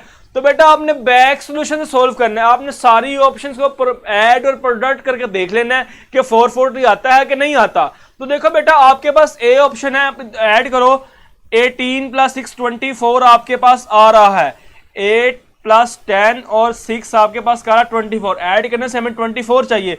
मगर जब इनका प्रोडक्ट करोगे आप 8 को 10 से प्रोडक्ट करोगे आप 80 आएगा, 80 × 6 करो, 6 8 दा 48 और 0 480 आ, तो ये ऑप्शन आपके पास नहीं होगी। यहां पे देखो 8 + 11 19, 19 और 5 करो आपके पास 24 आ रहा है। इन तीनों का प्रोडक्ट करो तो आपके पास आंसर भी क्या आता है, 440 आता है। इस तरह आप बारी बारी सारी ऑप्शंस को चेक करोगे तो हमें जमा करने पे और प्रोडक्ट करने पे आंसर यही मिला, हमें चाहिए था 2 24 और 440। इस तरह आपके पास राइट ऑप्शन क्या होगा, बीटा ऑप्शन होगा। आप क्या करोगे बेटा, आप बैक सोल्यूशन सोल्व करोगे, इसका full fledge long question solve करने नहीं बैठ जाना आपने। कंडीशन 2 थी, इनको सम करो 24 आता है, प्रोडक्ट करो 440 आता है। आपने बारी बारी सारी ऑप्शन चेक कर लेनी है, ऐड करने पे 24, प्रोडक्ट करने पे 440, ऐड करने पे आ रहा था, प्रोडक्ट करने पे नहीं आया तो ये ऑप्शन खत्म होगी। हमने बी ऑप्शन को चेक किया, ऐड करने पे 24 आया, प्रोडक्ट करने पे 440 आया, तो ये हमारे पास जो हमारी कंडीशन को सेटिस्फाई करता, बीटा आपके पास ऑप्शन आ गया। अगर ये भी ना आता तो आप सी को चेक कर लेते और डी को चेक कर लेते। आप 1-2 मिनट के अंदर ही इस एमसीक्यूज को सोल्व कर लोगे। ओके, तो आपने बेटा इस तरह के एमसीक्यूज को बैक सोल्यूशन पे चेक करना है, जो कंडीशंस होंगी उनके अंदर आपने अपनी ऑप्शंस को पुट करना है, जो सेटिस्फाई करेगी वो आंसर होगा, जो सेटिस्फाई नहीं करेगी वो आपके पास आंसर नहीं होगा। तो इस तरह के आपके पास एमसीक्यूज 10 से 12 एमसीक्यूज बन सकते हैं। आपको पता है क्वेश्चंस आपके पास बुक में काफी ज्यादा पड़े हुए हैं। अब आप इस तरह के एमसीक्यूज की प्रैक्टिस कैसा करोगे, आप अपने एमसीक्यूज बुक ओपन कीजिएगा और सारे एमसीक्यूज को इस लॉजिक से आप सोल्व कर लीजिएगा सारे क्वेश्चंस को। नंबर 4 देखें, कहता है जी if the numbers 1, 4 and 3 are added to 3 consecutive terms of GP, 3 consecutive terms के अंदर अगर आप ये करें, आपके पास जी बेटा मैंने टाइम नोट आपके कमेंट्स सबके नोट कर लिए, टाइम ज्यादा कर लेंगे इंशाल्लाह। आप अब इस वक्त लेक्चर्स पे एमसीक्यूज पे तवज्जो दें सॉल्यूशन के ऊपर। कहता है 4, 3 और 1, 4, 3 को अगर आप 3 कंसेक्यूटिव टर्म्स के अंदर जीपी में तो नंबर्स आपके पास कहां जाते हैं, एपी में चल जाते हैं। Then the numbers if their sum is 13। अब होगा क्या, आप सारे बैठे जाओगे वहां पे, आप एपी कंसिडर करोगे, ए ओवर आर, ए और ए आर 1, ये आपके पास 3 कंसेक्यूटिव टर्म्स हैं, ऐड करोगे सोल्व करने बैठ जाओगे, सोची पढ़ जाओगे बेटा। एमसीक्यूज बड़ा आसान है, हिंट उसका लास्ट टाइम में दिया, then the numbers if their sum is 13, वो नंबर्स ऐसे जिनका सम करो आपके पास 13 होता है। तो आप अपने ऑप्शंस चेक कर लो, आप 3, 1, 9 को 13 आंसर आ रहा है, 13 प्लस नहीं आपके पास 13 नहीं आ रहा। जब आपके पास ए और बी इस तरह की कंडीशन है तो फिर आपने कंडीशंस को चेक करना है। अगर आपके पास इस तरह का एमसीक्यू ना हो, ए एंड बी सी ना लिखा हो, तो फिर आपके पास जो आंसर आ गया वही आपके पास राइट आंसर आ जाएगा। सी में देखो 9, 3, 1 लिखा है, ये भी आपके पास 13 आता है, तो आपके पास आंसर क्या हो जाएगा, ए और सी आ जाएगा। होपफुली एमसीक्यूज नंबर 3 और 4 आपको समझ आया होगा, आप क्लियर भी हो गया होगा। तो आप इस तरह के एमसीक्यू को किस तरह सोल्व करोगे, एमसीक्यूज के अंदर ही उसका आंसर लिखा हुआ है, आपने सिर्फ जस्ट उसको फाइंड करना है और ऑप्शंस को देखना है। ओके, एमसीक्यूज नंबर 5 भी कुछ इसी तरह ही है। आपके पास कहता है if between 2 numbers a is equal to 5, g is equal to 4, arithmetic mean 5 है, ज्योमेट्रिक मीन 4 है, देन द नंबर्स आर। तो आपने बारी बारी अपने फार्मूले, अरिथमेटिक मीन का फार्मूला क्या होता है, a प्लस बी ओवर 2, और ज्योमेट्रिक का क्या होता है, अंडर रूट ए बी। आप ऑप्शंस को पुट करोगे, 7, 3 आपके पास होता है 10 ओवर 2 करें आपके पास 5 आ रहा है, 5 आपके पास आ रहा है, मगर आप इन दोनों का मल्टीप्लाई करो, अंडर 21 आ रहा है, तो अंडर 21 तो आपके पास 4 नहीं होता, तो ये आपके पास ऑप्शन नहीं होगी। इस तरह ये भी ऑप्शन नहीं होगी। ये ऑप्शन देखें 8 और 2, 8 और 2 को ऐड करो आपके पास आता है 10 को 2 पे डिवाइड करो आपके पास 5 आ रहा है, तो ये आपके पास कंडीशन होल्ड करेगी। दूसरी condition 8 to the 16 under root आपके पास 4 आता है, तो आपके पास ये आपके पास 2 नंबर्स होंगे जिनका अरिथमेटिक मीन 5 है और ज्योमेट्रिक मीन आपके पास क्या है, 4 है। ओके, समझ आ गई बेटा, ये एमसीक्यूज भी क्लियर हो गया आपको। नहीं बेटा, आप 13, 1 और 9 को ऐड करो, आपके पास आंसर 13 से बड़ा आ रहा है, हमें सम 13 चाहिए उन 3 नंबर का, इसलिए ये ऑप्शन नहीं होगी। नेक्स्ट बेटा देखें, फर्स्ट ऑप्शन में सिर्फ आपने डी फाइंड करना था, डी का मैंने आपको शॉर्टकट बताया था। शॉर्टकट क्या आपके पास शॉर्टकट मैंने बताया था, if a6 is equal to 19, a9 is equal to 31, आपने डी बताना है। तो डी का शॉर्टकट आपके पास था d is equal to a9 minus a6 over 9 minus 6। आप वैल्यूज पुट करोगे, एमसीक्यू नंबर आपके पास 1 भी हो जाएगा। तो 1, उसके बाद आपके पास सेकंड एमसीक्यू रहता है। सेकंड एमसीक्यू को मैं डिस्कस कर देता हूं बेटा। यहाँ पे सेकंड एमसीक्यू क्या होगा आपके पास, उसमें कहते हैं आपको एमसीक्यू नंबर 2 के अंदर if A B C are in AP बताना है जी। आपके पास अगर ए बी सी इन एपी हो तो नीचे 4 ऑप्शंस थी, कौन सी ऑप्शन करेक्ट होगी। अगर ये एपी के अंदर है तो बेटा आपको पता है कॉमन डिफरेंस सेम है, बी माइनस ए, अगली टर्म माइनस पिछली टर्म इक्वल्स टू अगली टर्म माइनस पिछली टर्म, सी माइनस बी। बी को इकट्ठा कर लें, बी ये माइनस भी इधर आके प्लस बी हो जाएगा, तो इज इक्वल टू सी उधर जाके प्लस हो जाएगा, C A 2b is equal to C plus A, B is equal to C plus A over 2। तो ये आपके पास alpha option is the right option थी एमसीक्यूज नंबर 2 के अंदर। तो बेटा मैंने पहले 5 एमसीक्यू डिस्कस कर दिए हैं, अब मूव करेंगे एमसीक्यू 6 के ऊपर। 6 तो बड़ा आसान है, ये प्रॉपर्टी में से आपके पास आया है, relation between A G and H में से। 6 आप कर लेंगे। 7 देखते हैं, 7 में क्या है जी, -9 -6 -3 +0 प्लस सो ऑन। आपने बताना है how many term of the series, हमने टर्म्स बतानी है कितनी है। तो ए ऑप्शन में आपके पास -4 था, बी ऑप्शन में आपके पास 11 था, सी ऑप्शन में आपके पास 9 था, और डी ऑप्शन में आपके पास क्या आ रहा है जी बेटा, बोथ आ रहा है, बोथ आपके पास आ रहा है। तो बेटा देखो, आपने जब आपने बताना हो आपने हमेशा बैक सोल्यूशन को पहले देखना है। बैक सोल्यूशन करोगे तो बड़ा आसान हो जाएगा। आपके पास सम ऑफ सीरीज का फार्मूला क्या था, S N is equals to, पहले तो देखोगे अर्थमेटिक है कि ज्योमेट्रिक है। तो जब मैंने इसका चेक किया, इसका कॉमन रेशो कॉमन डिफरेंस लिया तो -3 आ रहा है। ये आपके पास कौन सीरीज आ रही थी बेटा, अरिथमेटिक सीरीज ही आ रही थी। एस एन का फार्मूला क्या, n/2 to a1 plus n-1 into D. आपने इसको बैक सोल्यूशन से चेक करना है। आपको सम 66 बताना है, कितनी टर्म्स को ऐड करो कि सम आपके पास 66 आता है। तो क्या करेंगे बेटा, बैक सोल्यूशन करेंगे तो मैं 11 को पहले पुट करता हूँ। आपके पास आएगा 11/2, 2 इंटू a1 आपके पास क्या है, -9 है जी, चेक कर लो -9 ही है बेटा। a1 प्लस n को हमने 11 पुट किया, 11-1 इंटू डी आपके पास आता है जी -3। चेक कर लेते हैं, -3 प्लस -6 प्लस -9 आपके पास आ रहा है जी, यहाँ पे माइनस आएगा, -6 +3 आपके पास आ रहा है, यहाँ पे +3 होगा। सिंप्लीफाई कर दे, 11/2 -18, 10 इंटू 3 आपके पास क्या होगा जी, 30। ये आपके पास आ जाएगा 18 - 30 आपके पास बनेगा 12, 11/2। ये आपके पास 6, 11 6 आपके पास आ रहा है 66। तो देखें आपके पास 66 आंसर आ रहा है। जब 11 टर्म्स को आप सेम करते हो तो आपके पास ऑप्शन क्या हो जाएगा, बी। मैक्सिमम स्टूडेंट्स का 7 के ऊपर था कि सर 7 बता दें, 7 के ऊपर था बेटा, 66 नहीं शो हो रहा बेटा, 66 था। चले मैं ये चेक कर लेता हूँ 66 क्यों नहीं शो हो रहा था, आपसे क्यों नहीं आया। अभी मैं अपनी मैनेजमेंट से बात कर लेता हूँ इसके बारे में।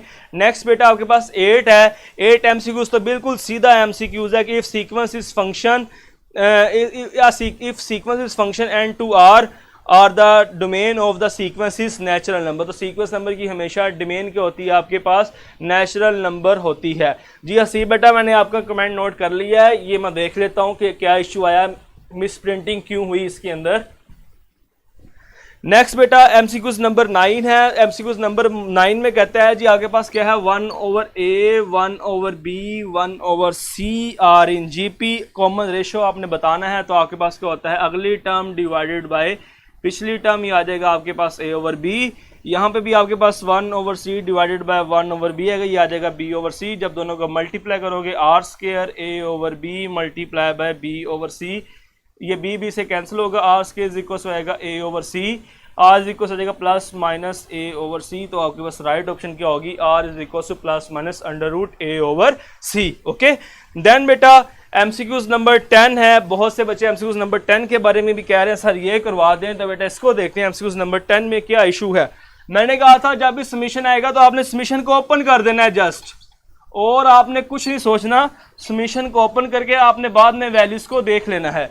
अब आपके पास ये है, इसको सबमिशन को ओपन करो, 2 से शुरू हो रही वैल्यू, तो -1 की पावर 2 और साथ मल्टीप्लाई में भी 2 प्लस -1 की पावर 3 और साथ मल्टीप्लाई में भी 3, फिर -1 की पावर 4 साथ मल्टीप्लाई में भी 4 प्लस -1 की पावर 5 साथ मल्टीप्लाई में भी 5 प्लस -1 की पावर 6 साथ मल्टीप्लाई में भी 6।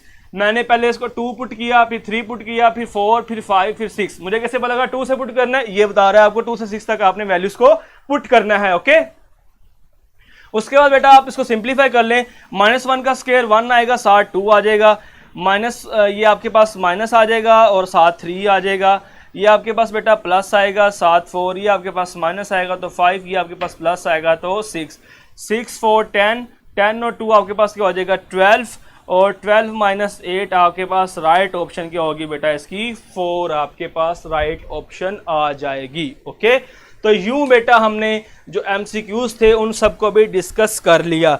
अच्छा, यहाँ पे बेटा मैं आपको बताता चलूँ, जो आपके चैप्टर नंबर 4 है, जो आपके चैप्टर नंबर 6 है, जो आपके पास चैप्टर जितने भी सवाल आपसे इक्वेशन से रिलेटेड होंगे, आपने क्या करना होता है, उसका बैक सोल्यूशन देख लेना होता है।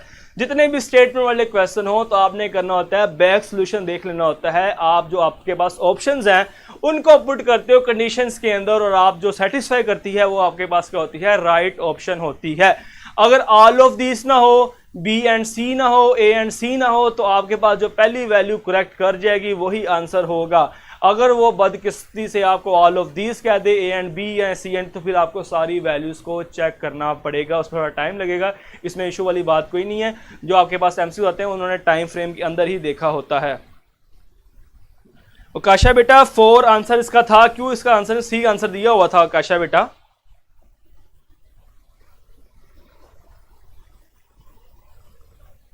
चले मैं इसको भी देख लेता हूं आंसर फॉर आपका। बेटा मुझे ये बताएं, आपका जो इश्यूज है, आपको मतलब ये है कि आपको समझ आनी चाहिए। अगर एमसीक्यू के अंदर कोई मिस्टेक वगैरह है तो वो मैं देख लूंगा।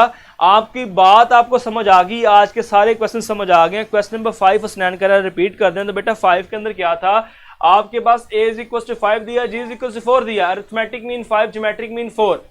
आपने नंबर्स बताने हैं तो आप बैक पुट करोगे। a क्या होता है आपके पास, a + b/2, तो a + b/2 करें, 8 + 2 करें, आपके पास 10, 10/2 करें, आपके पास आंसर 5 आ रहा है। इस तरह आपके पास g = 4 है, आप अंडररूट में लें 8 × 2, आपके पास 16 आएगा, 16 का अंडररूट लें, आपके पास 4 आता है। इस तरह आपके पास राइट ऑप्शन क्या होगी, बी ऑप्शन होगी। आप इनको भी बारी बारी चेक कर सकते हैं, ये इसके अंदर नहीं आते। ओके ओके, तो बेटा होपफुली आज जो लेक्चर है आपको बड़ा इंटरेस्टिंग लगा होगा। आपको एमसीक्यूज का जो पार्ट है वो ज़्यादा इंटरेस्टिंग लगा होगा। आपको समझ आई होगी कि आपके पास इस तरह के एमसीक्यूज किस तरह आएंगे और कैसे करेंगे।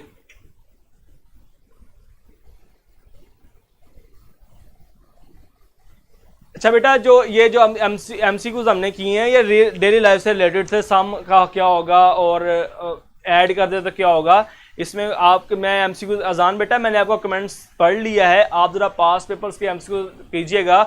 मैं आपको जितने भी एमसीक्यूज क्लास के अंदर करवाता हूं वो सारे पास पेपर्स वाले हैं, 2006 से लेके 2019 तक। अजान बेटा ये गंदी हरकत प्लीज मत करें कि एक ही कमेंट को बार बार आप करी जा रहे हैं, ये मैं आपको ब्लॉक करवा दूंगा यहाँ से। इसका मतलब ये नहीं कि आपने 2000 फीस बढ़ी है तो यहाँ पे आप बदतमीजियां करेंगे क्लास के अंदर, शर्म आनी चाहिए आपको। आप एक ही कमेंट 10 बार करिए, सारे बच्चे पढ़ने वाले बैठे हैं, आपने मजाक समझा हुआ है यहाँ पे। मैं आपको बता तो रहा हूँ जो क्लास के अंदर मैं एमसीक्यूज आपको करवा रहा होता हूँ 2006 से लेके 2019 तक जितने भी एमसीक्यूज आए हैं उन सारों को मैं साथ कवर कर रहा होता हूँ। और जो मैं आपको टेस्ट में एमसीक्यू देता हूँ वो मैं आपको प्रैक्टिस एमसीक्यूज देता हूँ, जो मैंने अपनी बुक्स बनाई हुई है वहां से। जो मैं क्लास के अंदर आपको करवाता हूँ वो एमसीक्यूज वो वाले हैं जो आपको पास पेपर्स में आ चुके हैं 2006 से लेके 2019 तक। ओके, आइंदा किसी स्टूडेंट ने इस तरह की हरकत की तो मैंने इसको यहां से ब्लॉक करवा देना है, वो इस तरह की क्लास में बैठने के काबिल ही नहीं है। ई कैट की क्लास में बैठे हुआ मजाक समझ रखा है आपने इस क्लास को। बेटा ई कैट के पास पेपर्स आपको किसी भी फोटोकॉपी शॉप से मिल जाएंगे। अगर आपको मुझसे चाहिए तो मैं आपको ये शेयर कर दूंगा, मगर ये ना कीजिएगा मुझे आज शुरू कर दीजिएगा, जब मुझे टाइम मिलेगा तो मैं आपके साथ शेयर कर लूंगा उनको। मेरे ख्याल से जब क्लास सेशन का एंड होगा तो कैंपस वाले भी आपसे सारे एमसीक्यूज शेयर करेंगे। तो बेटा आज का लेक्चर को वाइंड अप करते हैं। आपने लेक्चर के बारे में अपने रिव्यूज़ लास्ट देने, सिर्फ स्टार्स को फिल नहीं करना, अपने कमेंट्स में बताना भी है कि आपको लेक्चर किस तरह का लगा, किस चीज़ की आपको समझ आई, किस चीज़ की आपको समझ नहीं आई, क्या चीज़ आप लैक करें, आपने सारी कन्फ्यूजन्स को बताना है। काइंडली कमेंट में ये ना कि सर बड़ा फास्टली पढ़ा रहे हैं, तो बेटा आपको पता है आपके पास टाइम बहुत कम है, हमें एक क्लास में एक चैप्टर ख़त्म करना है, तो फास्टली तो हमें चलना होगा, आपको फास्ट साथ चलना पड़ेगा। इसके अलावा अगर किसी को कोई इशू वगैरह हो तो कमेंट्स में जब आप स्टार्स को फिल कर सकते रिव्यूज़ भी लिखा करें ताकि मुझे पता चल सके कि स्टूडेंट को कौन सा इशू आ रहा है और उन कमेंट्स को पढ़ने के बाद अगली क्लास के अंदर मैं उन इशूज़ को रिजॉल्व कर सकूं। तो स्टूडेंट्स हम अपनी क्लास को वाइंड अप करते हैं, इंशाल्लाह मुलाकात करेंगे कल हम चलेंगे मंडे वाले दिन, इंशाल्लाह हम करेंगे चैप्टर नंबर 7। तब तक के लिए स्टूडेंट्स अल्लाह हाफिज़।